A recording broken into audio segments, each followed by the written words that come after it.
Welcome to Blue Byron Books, the podcast. My name is Rich Hebron, and I'm the founder and CEO of Blue Byron Books. Blue Byron Books, redefining American ideas and culture by amplifying innovative, bold, and imaginative voices. I'm so happy to be here. I'm so energized that you are here. We're going to talk books, book-adjacent culture, art, ideas, and I'll be on here and collaborators throughout the organization will be on here and just have a good time. This is going to be fun. I'm, like I said, very energized to be here. I thought I would take this first episode to share how we become. We're always becoming, but kind of share the journey of how we got to this point and where we are and what we aspire, where we aspire to be. And so Blue Byron Books actually started in 2018, which seems very long ago. It feels like anything pre-COVID seems kind of ancient in a way.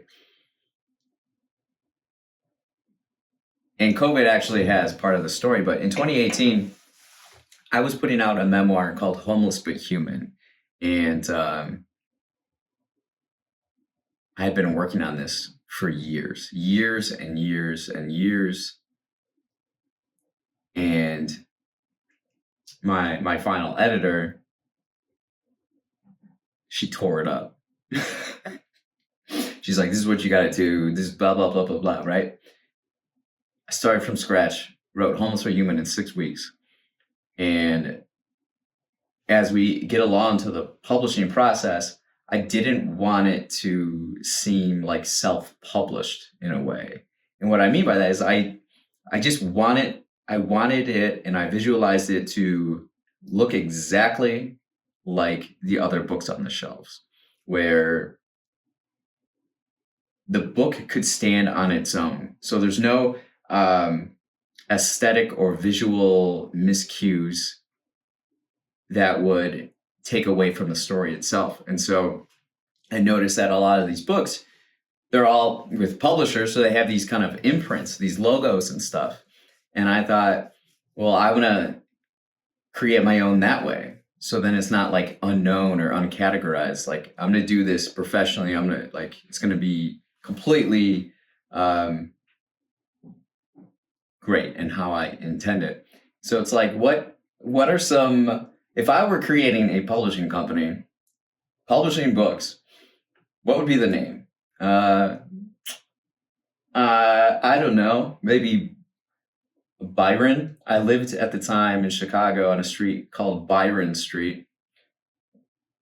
I think it's Byron, not Avenue. Definitely not Avenue. No, it's Byron Street. And I lived in that apartment for like 7 years, and most of what I felt in that apartment was kind of down, kind of blue, kind of depressed. So that's how Blue got there. And then Books was like, oh, we'll throw books on there. So Blue Byron Books. It's got like it's got a ring to it, it's bold, and so that's what I went with. And I was bartending at the time. I was like, what should the logo be for Blue Byron Books? And I pulled out some receipt paper. So at the bar, if you press a button on like a receipt machine, it like comes out, right?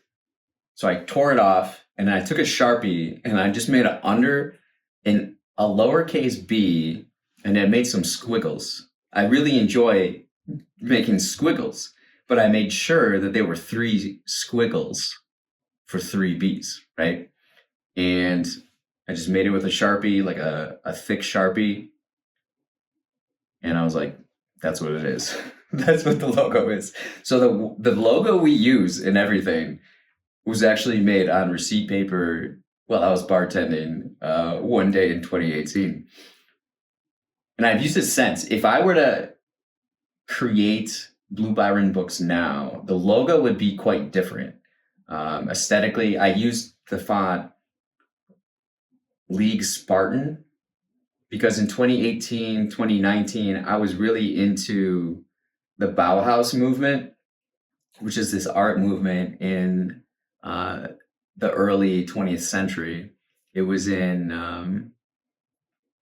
I think it was in Germany. And the whole idea of it was like very geometric and shape driven, to where art isn't pretentious. Anybody can understand shapes and what it communicates. And it's very bold. So the like logo mark, Blue Byron Books, is like bold, big, which is not like my style now. My style is very like ornate now, but I use that. That's what we went with. And from 2018, 2019, we put out Millie Moves to the Farm. That was the second book. And then we put out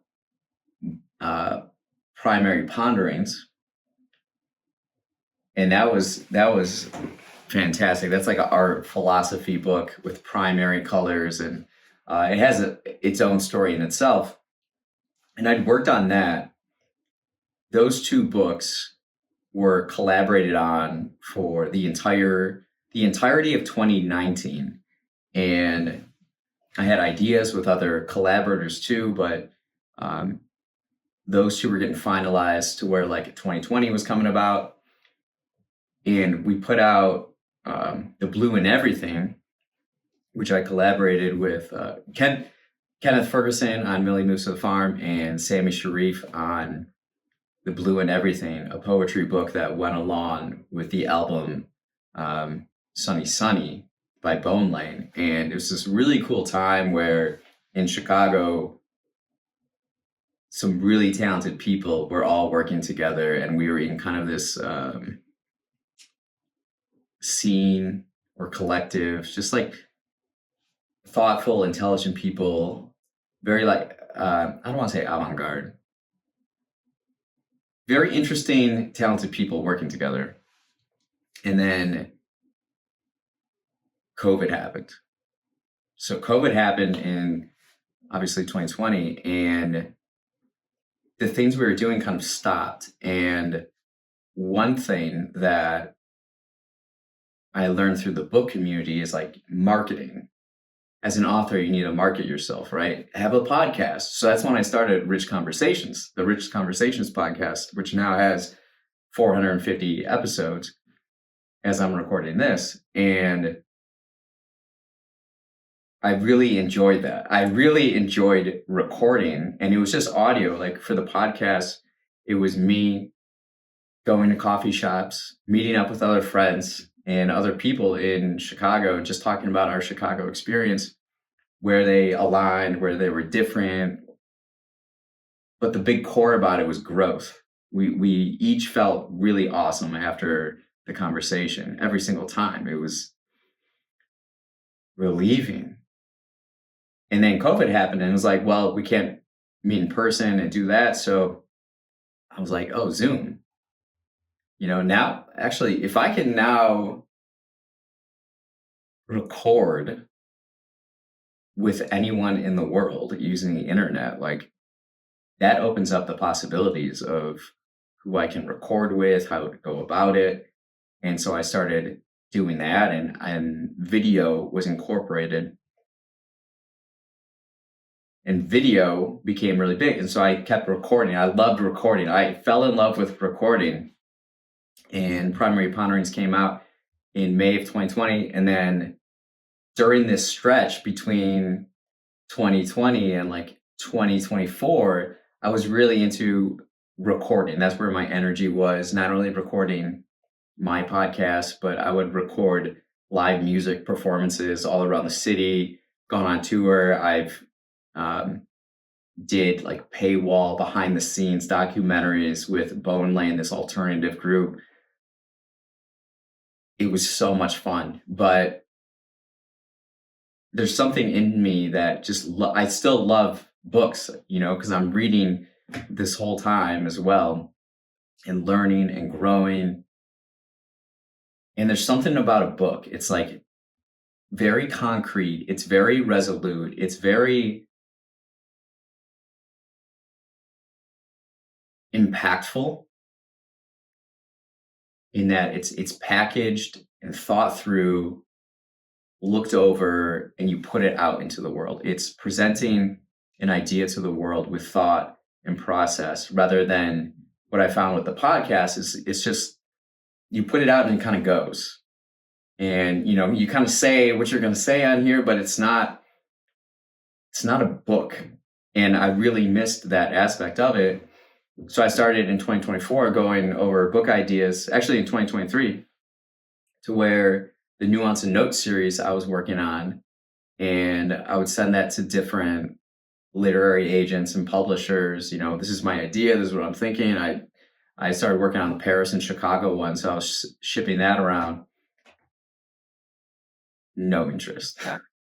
Just ignored. Every now and then I'll get some rejections, and I feel like, because during this whole time, I'm just growing, I'm learning. I have so much creative energy within me. I feel infinite. I feel infinite in my capabilities. And so there was a big disconnect when I'm sending this stuff out. And like, I feel this way, but the results are like this way. And I am not understanding this, like, to the point where in 2024, I had been sending it out, emailing, sending like all these, taking all these avenues to, I guess, get noticed or people interest in my work. And then I remember this very much so. In 2024, mid 2024, in that summer, I moved back to Wisconsin on the farm. I live on a farm and I love big cities. I'm very you'll notice that in my writing too. There's a lot of polarity that make wholeness and completeness. But my birthday's at the end of December. And so I was out with some friends late in December 2024. And I was expressing this to them. And during this time too, Kenneth Ferguson and I worked on our second book together, The Boy in the Rocket Ship. And this was a story that just kind of came to me. It was from my own experiences and kind of a cultural commentary on the millennial generation. And just like came to me. And I wrote it actually in a letter to Timothy Hayden, whom I later have a philosophy series with. But we put out 5 books through 2024. And when we met in December with friends, I was expressing to them my frustration with publishing, because there didn't seem to be this higher vision and hunger and ability to see the world and see the landscape differently. And right before that, I got an email rejecting one of the things that I had sent. And my mind was like, I just laughed. I'm like, they're too slow. They're dinosaurs. The only way to do this is to do it how I envision. And I discussed ISBNs with my friends. And on New Year's Eve, 2024, I bought 100 ISBNs with the intention of using all of them in 2025. That was my goal in 2025, and that's what we did in 2025. We published 47 books, 40, it might be 48, I can't remember. We worked at lightning velocity. We grew so much. More people came in, got involved, and it's created this momentum and this this feeling of gravity. And it started off as myself, kind of like this lone person just wanting to pump out these books because I have so much creative energy in me that I want to release it. And then we started, but in order to do that, it takes some help and some other people. And so collaborators started to get involved with Blue Byron Books. And pretty soon, Blue Byron Books wasn't just like me putting out some of my books. It was like this publishing house. And it really started to dawn on me when there was this shift within me that I no longer got a high from releasing my own books. I got the high from releasing other people's books. And that was a lot of fun for me, collaborating with Timothy and say Anna, and collaborating with so many different people. Blue Byron Books is not me anymore. It's this apparatus, this spaceship that we're all a part of and making it go. And we're each doing our roles to launch, to go galactic, And it's been so fun. And then the second half of the year in 2025, more people are coming in, and it's so energizing to be where we are in 2026. Now we're going to bring more people in, and it's becoming more and more a platform for young people and innovative, forward-thinking individuals to put their work out into the world.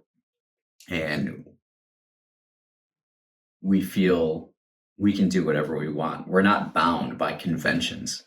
The other publishers, literary agents, they're all bound by these conventions that aren't permanent. Just because some things have been done in the past just because something has been done a certain way in the past does not mean at all it has to be that way in the future. And so we're playing with those boundaries. We are, I wouldn't say rejecting, we're just doing things at a more elevated, tasteful velocity.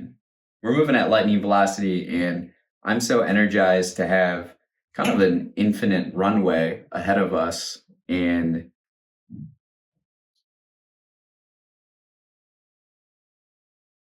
there's very much so a feeling of exploration and adventure, to meet new people, to collaborate, to bring amazing ideas into the world. It's awesome. So this podcast is a reflection of that journey. People coming in, the work we're doing, and just providing our thoughts, not only on publishing, but kind of like the world itself, kind of like a salon, and I'm looking forward to it. I'm looking forward to overseeing it and giving people green lights, empowering others. Cheers to that. So thank you for being here. This has been episode 1 of the Blue Byron Books Podcast.